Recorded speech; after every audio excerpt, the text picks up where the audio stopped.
खामोश वाकयात में नए आने वाले दोस्तों से गुजारिश है कि चैनल को ज़रूर सब्सक्राइब कर दें और बेल आइकन पर ज़रूर क्लिक करें ताकि हर नई आने वाली वीडियो का नोटिफिकेशन आपको बर वक्त मिल सके। तो चलते हैं आज के एपिसोड की जानिब। दूसरा गाना उसे अकेले नहीं गाना था, उसके साथ एक मेल सिंगर भी था। वो तीनों स्टूडियो पहुंच चुके थे मगर वो मेल सिंगर अभी तक नहीं आया था। इतनी देर वो अपनी लाइंस की रिहर्सल करती रही।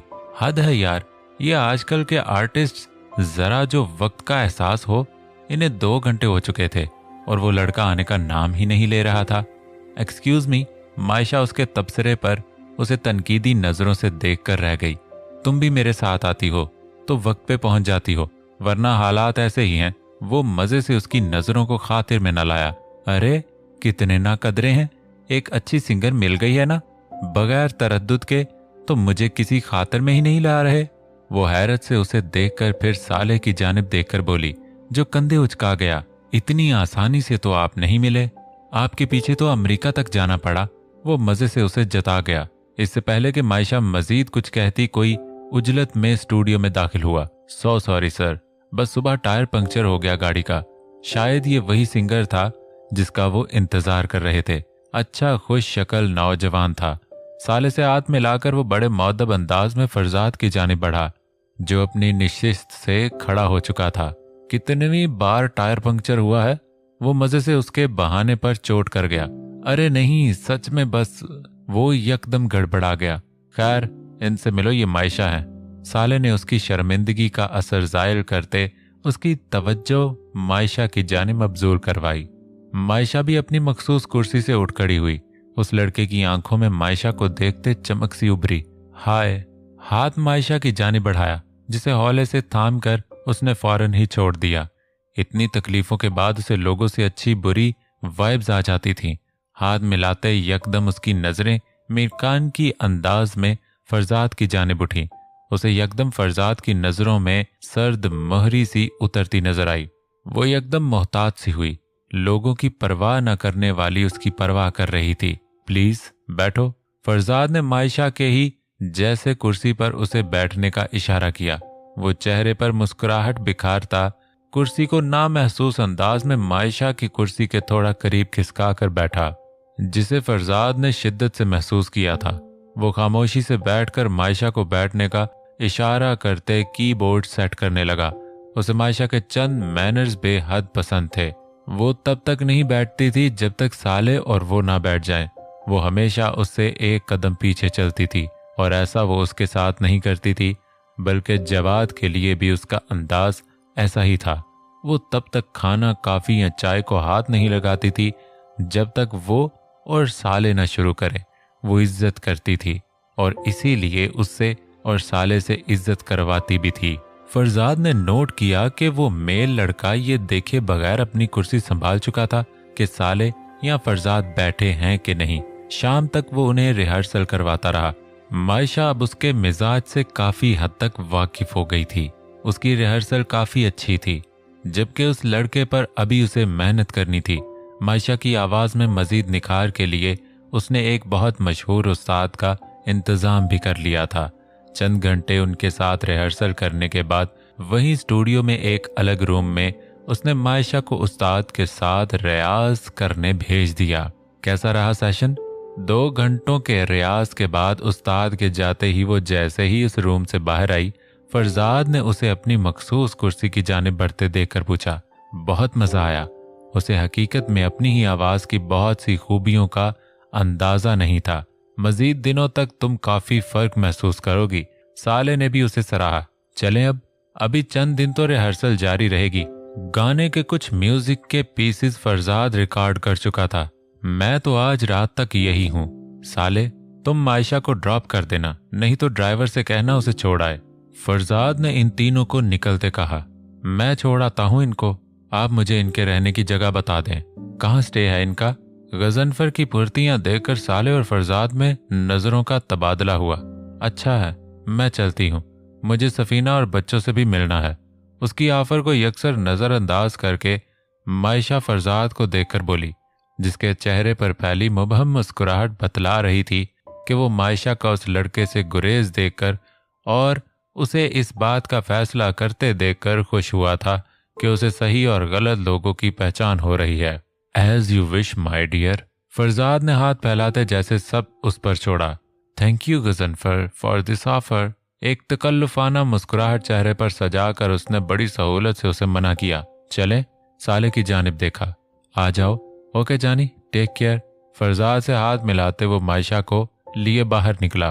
भाई तुम और फरजाद इनवाइटेड हो मेरी साली के निकाह में। बाहर निकलते ही साले ने उसे इत्ला दी। मैं क्यों? वो हैरत से बोली। सफीना की दोस्त बनकर भी ऐसा बेतुका सवाल कर रही हो? वो उसे कीना तोज नजरों से देखकर बोला। वो गैदरिंग का सुनकर ही घबरा गई। हाय, कितने दिनों बाद आई हो। अभी 3-4 दिन पहले ही तो वो इससे मिली थी। सफीना फिर भी ऐसे बोली जैसे सदियों बाद मिली हो। कल तुम मेरे साथ शॉपिंग पर चल रही हो। मेरा के निकाह पर तुमने अच्छे से रेडी होकर आना है। मेरी तो सब कजन्स ये सुनकर ही एक्साइटेड हो गई हैं कि तुम मेरी फ्रेंड हो। सब तुमसे मिलने के लिए बेताब हैं। सफीना से मिलते उसकी बातें सुनते वो हैरान थी कि अभी तो उसके कैरियर का आगाज था, अभी से लोगों ने उसे सेलिब्रिटी बना दिया। अपनी यही परेशानी उसने अगले दिन फरजाद से शेयर की। खिलाफ तवक्को उसकी आंख सुबह जल्दी खुल गई। 6 बजे का वक्त था। कुछ देर कसलमंदी से लेटी रही, फिर उठकर फरजाद को फोन मिलाया, इस ख्याल से कि शायद अभी जॉगिंग के लिए ना निकला हो। और उसका ख्याल दुरुस्त था।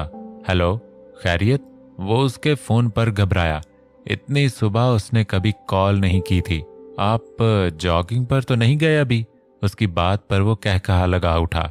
डोंट टेल मी यार कि तुम मेरी इस दिन की बात को दिल पर ले चुकी हो।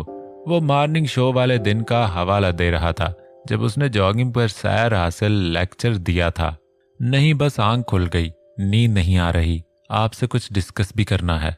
उसके पूरे सरार से अंदाज पर वो ठटका। खैरियत? वो हैरान हुआ। आ जाऊं बाहर?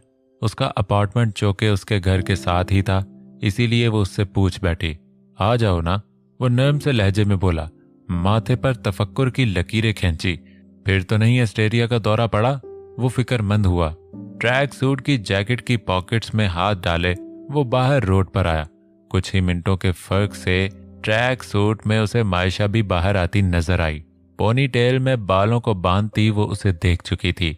कदम फरजाद की जाने बढ़ाए। ओए होए, ट्रैक सूट! वो उसे छेड़े बिना ना रहा। वो चिढ़ने की बजाय खुश दिली से मुस्कुराई। सोचा अब अगर आ ही गई हूं तो आपका साथ भी दे दूं। उसके साथ हम कदम होते बोली। बात क्या करनी थी? दोनों तेज कदम उठाते करीबी पार्क की जानिब चल रहे थे। यार, आपको पता है सफीना की बहन के निकाह में हम दोनों इनवाइटेड हैं।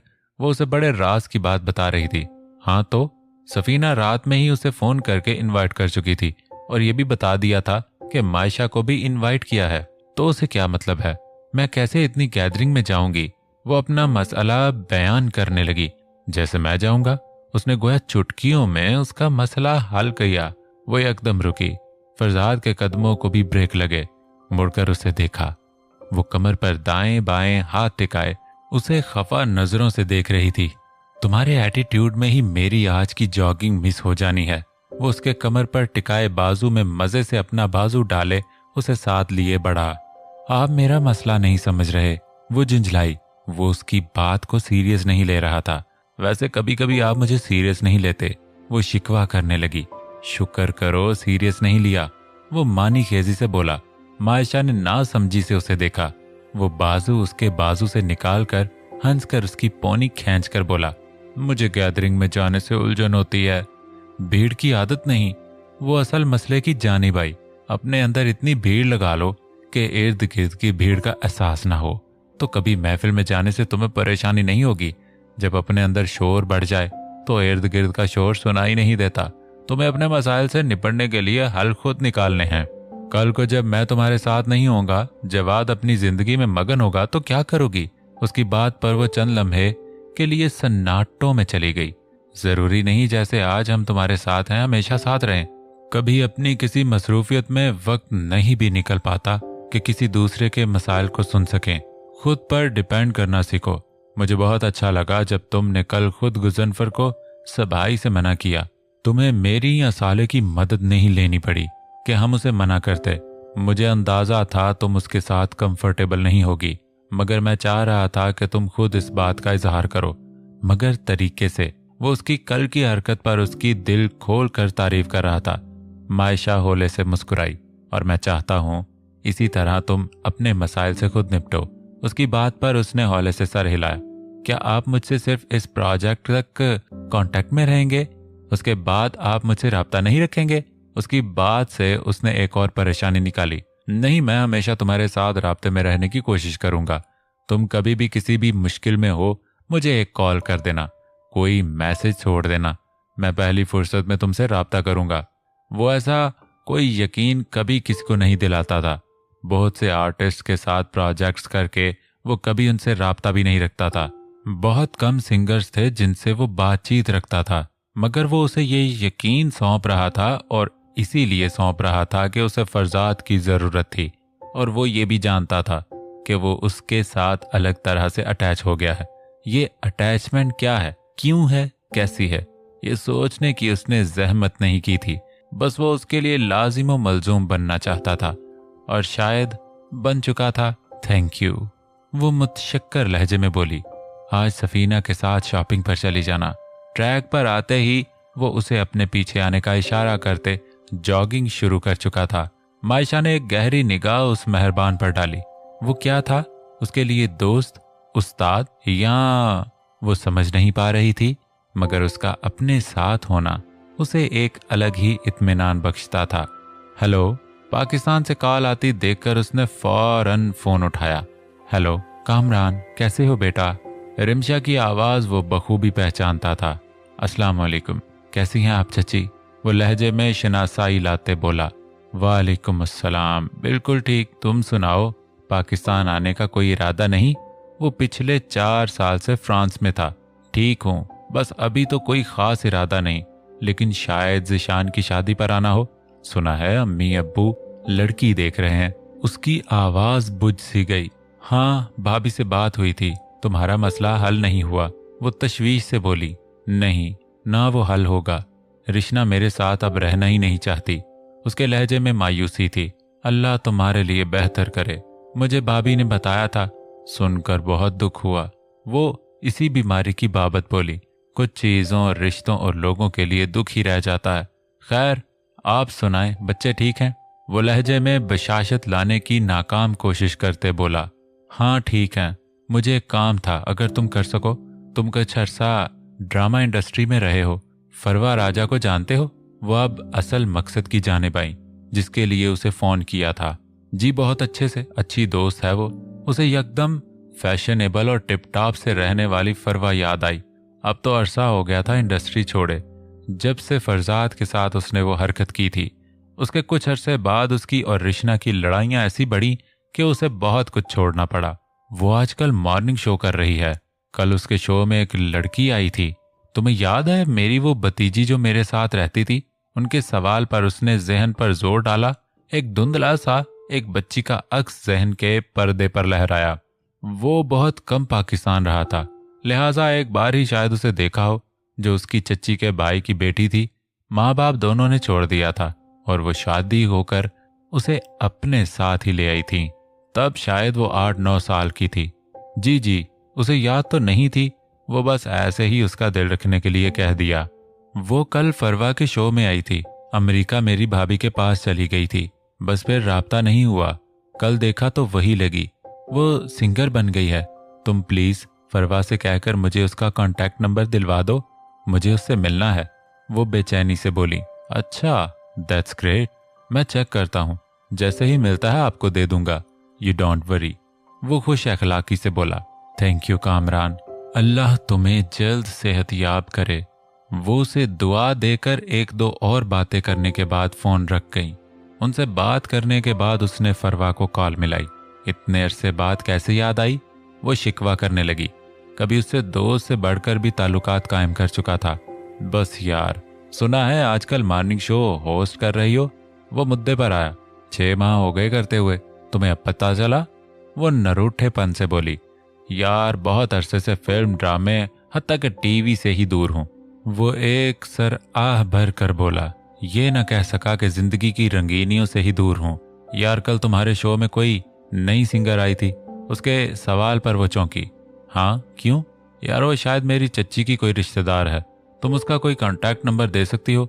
उन्होंने मिलना है उससे। वो उसे पूरी बात बताने लगा।